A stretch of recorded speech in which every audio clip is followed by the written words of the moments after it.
আমার মাজত উপস্থিত আছে মাননীয় সাংসদ বৈদ্যুৎ বৰদলৈ ডাঙৰীয়া, তেখেতকো এখন ইফুলাম গামোচাৰে আদৰণি জনাবলৈ মই অনুৰোধ জনাইছো। আমাৰ মাজত উপস্থিত আছে উজনি অসমৰ তত্ত্বাৱধায়ক বিকাশ উপাধ্যায় ডাঙৰীয়া, তেখেতকো এখন ইফুলাম গামোচাৰে আদৰণি জনাবলৈ মই অনুৰোধ জনাইছো।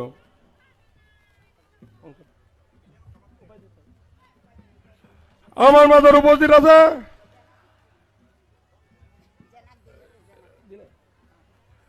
মাননীয় জয়দীপ জেনা ডাঙৰীয়া, তেখেতকো এখন ইফুলাম গামোচাৰে আদৰণি জনাবলৈ মই অনুৰোধ কৰিছো। ইয়াৰ পাছতে ইয়াতে আমি আমাৰ আদৰণি অনুষ্ঠানটো সামৰণি মাৰিলো। ইয়াৰ পিছত আমাৰ মাজত উপস্থিত আছে অসম চাহ মজদুৰ সংঘৰ কেন্দ্ৰীয় সমিতিৰ সভাপতি তথা প্ৰাক্তন কেন্দ্ৰীয় ডনাৰ মন্ত্ৰী পৱন সিং ঘাটোৱাৰ ডাঙৰীয়া, তেখেতক আমি আমাৰ ৰাইজৰ সাথে দুআষাৰ বক্তব্য দাঙি ধৰিবৰ কাৰণে অনুৰোধ জনালো। ধন্যবাদ।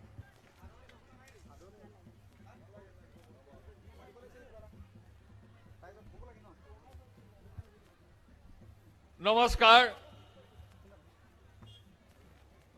আজিৰ এই সমাৱেশত উপস্থিত থকা ভাৰতবৰ্ষৰ আশা ৰাজীৱ গান্ধী ডাঙৰীয়া, এই সভাত উপস্থিত থকা ছত্তীশগড়ৰ মাননীয় মুখ্যমন্ত্ৰী ভূপেশ বাঘেল ডাঙৰীয়া, নিখিল ভাৰত কংগ্ৰেছ কমিটিৰ সাধাৰণ সম্পাদক জিতেন্দ্ৰ সিং ডাঙৰীয়া, মঞ্চত অজয় ফুকন ডাঙৰীয়া আৰু ইয়াত শ্ৰদ্ধেয় ৰাইজ, মই পোনপ্ৰথমে আপোনালোকক দুটামান শ্লোগান দিব বিচাৰিছো। ইন্দিৰা গান্ধী, ইন্দিৰা গান্ধী, ইন্দিৰা গান্ধী জিন্দাবাদ, সোনিয়া গান্ধী জিন্দাবাদ, সোনিয়া গান্ধী, রাহুল গান্ধী জিন্দাবাদ, রাহুল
किसानों का कर्जा माफ करे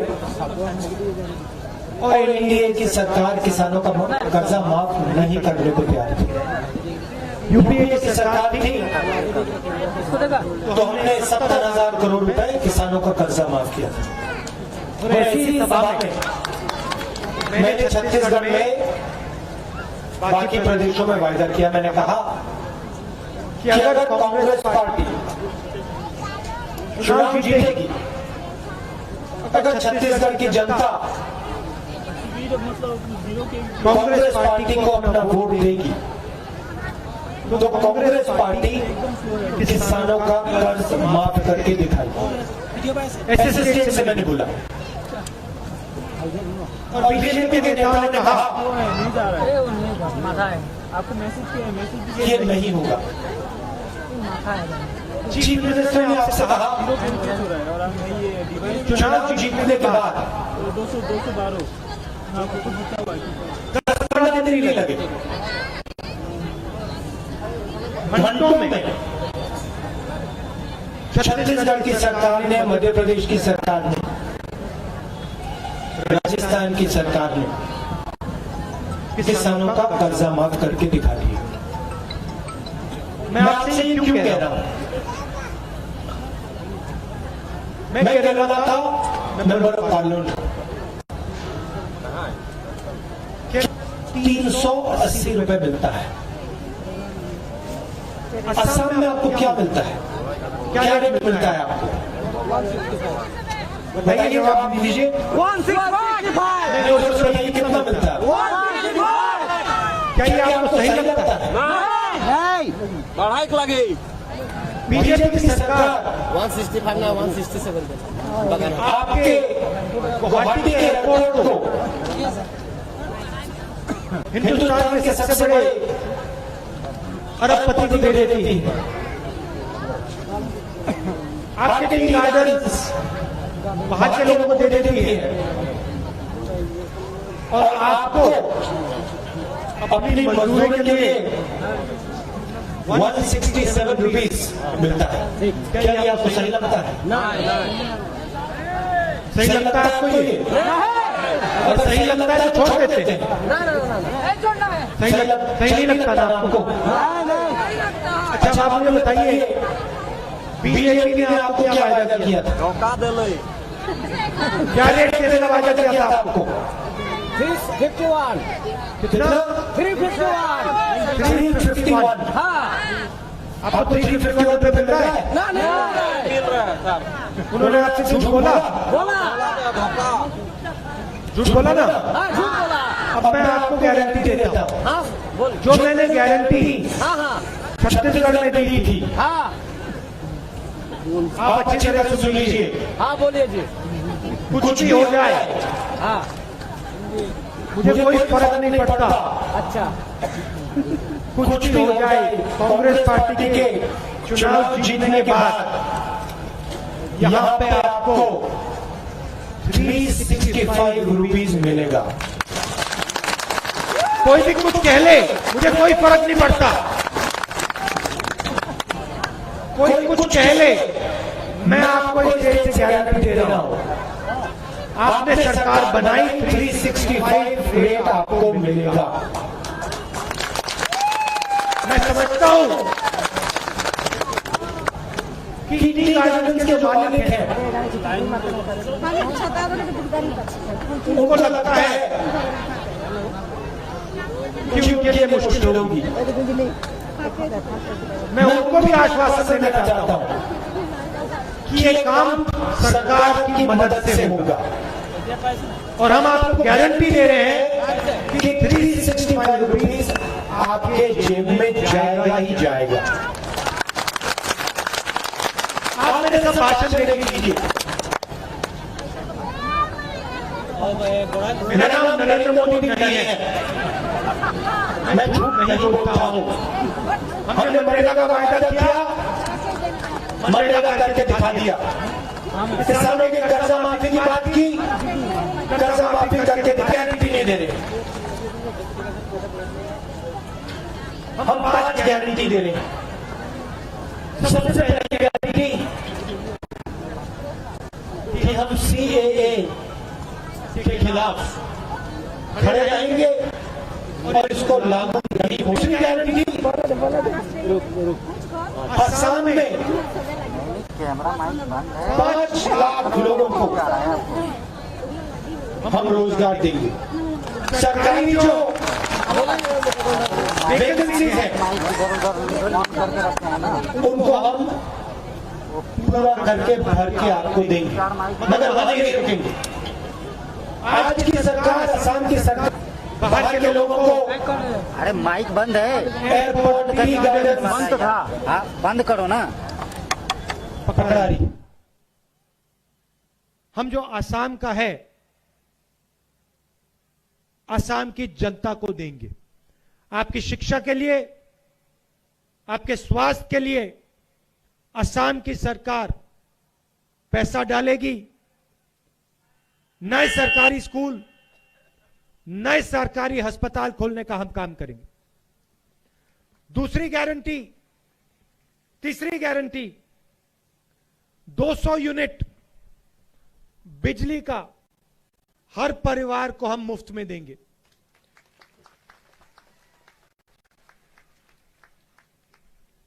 चौथी गारंटी, 2000 रुपए हर हाउसवाइफ को कांग्रेस पार्टी की सरकार देगी। और पांचवी जो गारंटी थी, जो आपके लिए सबसे जरूरी गारंटी है, 365 रुपीज आपके जेब में गारंटी करके हम डालेंगे। आप हमारा मैनिफेस्टो पढ़िए। मैनिफेस्टो हमने आसाम की जनता से बात करके बनाया है, बंद कमरों में नहीं बनाया है। टी ट्राइब्स, टी वर्कर्स के लिए,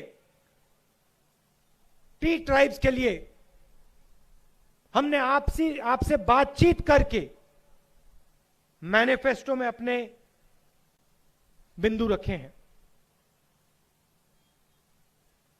आपका जो जमीन और हाउसिंग का मामला है, पट्टे का मामला है, जो आपका हक है, वो हम आपको दिलवा के दिखाएंगे। जो आपका लैंड का पट्टा है, वो आपको हम दिलवाएंगे। बहुत सारी चीजें हैं यहां मेरे सामने लिखी हैं, 2-3 मैं आपको बता देता हूं। जो कॉम्पिटिटिव एग्जाम्स होते हैं,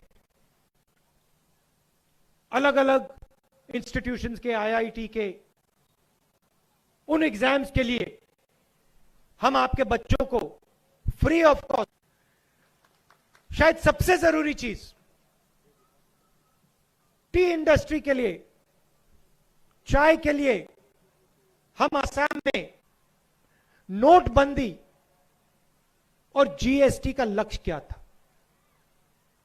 दुकानदार, ये लोग देश को रोजगार देते हैं। नोटबंदी ने और जीएसटी ने इन छोटे बिजनेसेस को, मिडिल साइज बिजनेसेस को खत्म कर दिया। आप किसी भी जीएसटी से आपको फायदा हुआ, और एक आवाज में वो आपको कहेंगे कि नोटबंदी और जीएसटी से हमें नुकसान हुआ। भाइयों और बहनों, नोटबंदी, जीएसटी से फायदा किसको हुआ? आपको हुआ? हुआ आपको फायदा? नहीं हुआ। नोटबंदी और जीएसटी से हिंदुस्तान के चुने हुए 3-4 अरबपतियों को फायदा हुआ। देश के मजदूर शहरों से गांव वापस लौटते हैं, हाथ जोड़ ट्रेन का हमारा टिकट करवा दो। नरेंद्र मोदी कहते हैं नहीं, मैं नहीं। चुने हुए लोगों का टैक्स माफ करते हैं। मुझे बहुत दुख हुआ, कॉलेज में बच्चे दिन भर पढ़ाई कर रहे हैं, एग्जाम के लिए पढ़ाई कर रहे हैं, मगर आज के हिंदुस्तान में उन्हीं बच्चों को रोजगार नहीं मिल सकता है। यह सच्चाई है। नरेंद्र मोदी जी ने मेक इन इंडिया की बात की, स्टार्टअप इंडिया की बात की, मगर आप देखिए, मोबाइल फोन के पीछे देखिए, शर्ट के पीछे देखिए, जूते के नीचे देखिए, आपको मेड इन इंडिया नहीं दिखेगा, मेड इन असम नहीं दिखेगा, आपको सिर्फ मेड इन चाइना दिखाई देगा। आप शर्ट के पीछे मेड इन असम देखना चाहते हैं, मेड इन इंडिया देखना चाहते हैं, मेड इन असम देखना चाहते हैं। यह काम बीजेपी नहीं कर सकती है, क्योंकि बीजेपी सिर्फ चुने हुए 2-3-4 उद्योगपतियों के लिए काम करती है। हम जो स्मॉल एंड मीडियम बिजनेसेस होते हैं, जो किसान होते हैं, जो मजदूर होते हैं, उनकी रक्षा करते हैं, क्योंकि हम समझते हैं कि अगर हिंदुस्तान को आगे ले जाना है तो मजदूर की मदद करनी ही पड़ेगी, किसान की मदद करनी ही पड़ेगी, छोटे व्यापारियों को, मिडिल साइज बिजनेसेस की मदद करनी ही पड़ेगी। इसके बिना काम नहीं हो सकता है। 365 रुपए जो हम दे रहे हैं वो हम आपको कोई गिफ्ट नहीं दे रहे हैं। आपकी कमाई का पैसा, आपके मेहनत का पैसा, आपका हक हम आपको दे रहे हैं। और इसी प्रकार से हम सिर्फ मजदूरों को नहीं, किसानों को, छोटे व्यापारियों को, मिडिल साइज बिजनेस वालों को, सबको अपना सही हक देना चाहते हैं। आज असम में एयरपोर्ट बनाने के लिए, बोरदोलाई एयरपोर्ट को मॉडर्नाइज करने के लिए 2000 करोड़ रुपए असम को दिए, असम की जनता को दिए, और फिर वही एयरपोर्ट अपने एक मित्र को पकड़ा दिया। अब उस एयरपोर्ट का पूरा फायदा जो असम को जाना चाहिए वो अब असम को नहीं जाएगा। उसका पूरा फायदा नरेंद्र मोदी जी के एक मित्र को जाएगा। ये सच्चाई है भाइयों और बहनों। मैंने पार्लियामेंट में कहा,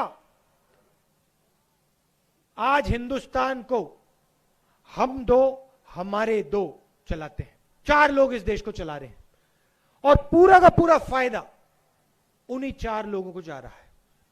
हम असम की सरकार चलाना चाहते हैं, असम की जनता की सरकार चलाना चाहते हैं। और इन 5 गारंटियों के बिना तो ये 5 गारंटी हमें देने ही पड़ेंगे, और इसीलिए हम 5 गारंटी आपको देने जा रहे हैं। यह सच्चाई है। तो आप घबराइए मत। 365 ये मेरी गारंटी है आपके लिए।